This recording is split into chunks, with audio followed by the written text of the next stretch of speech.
Good morning, students. I am going to take motives for liquidity of money. Keynes motives for liquidity of money. First, what do you mean by demand for money? The demand for money is the desired holding of financial assets in the form of cash rather than investment. That is called as demand for money. So, according to Keynes, why people demand to hold money in liquid form rather than in investments? So people prefer to hold money in cash, that is in liquid form, for three motives. One is transaction motive, second one is precautionary motive, and third one is speculative motive. So what is this transaction motive?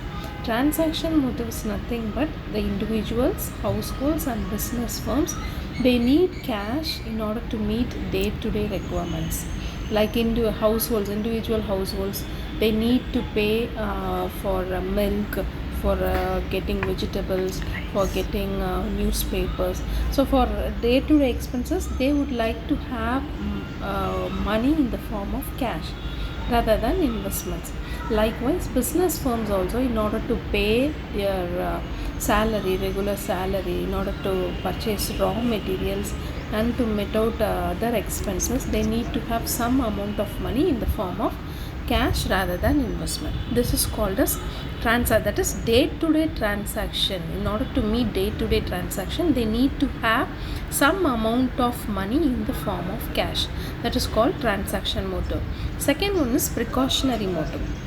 Precautionary motive is nothing but people would demand to hold some amount of money in the form of cash in order to meet some unforeseen contingencies like fire, theft, accident, sickness, old age, marriage, so everything. So in order to meet unforeseen circumstances, they would like to have some amount of money in cash rather than in investment. That is called precautionary motive.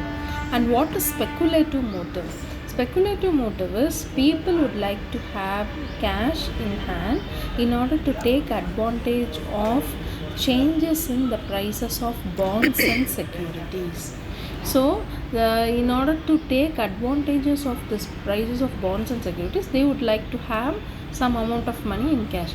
And this price of bonds and securities varies inversely with the rate of interest. When price of shares rise, rate of interest would come down. During that period, people would not hold amount of money in hand. They would like to invest. They would like to have amount of money in hand as the rate of interest is low. The other end, when the price of shares comes down, the rate of interest will go up, or the rate of interest will rise. During that period, people would prefer to invest money rather than to hold in hand. This is called as speculative demand for money. Thus, only for these three motives, people would like to have cash in hand. Thank you.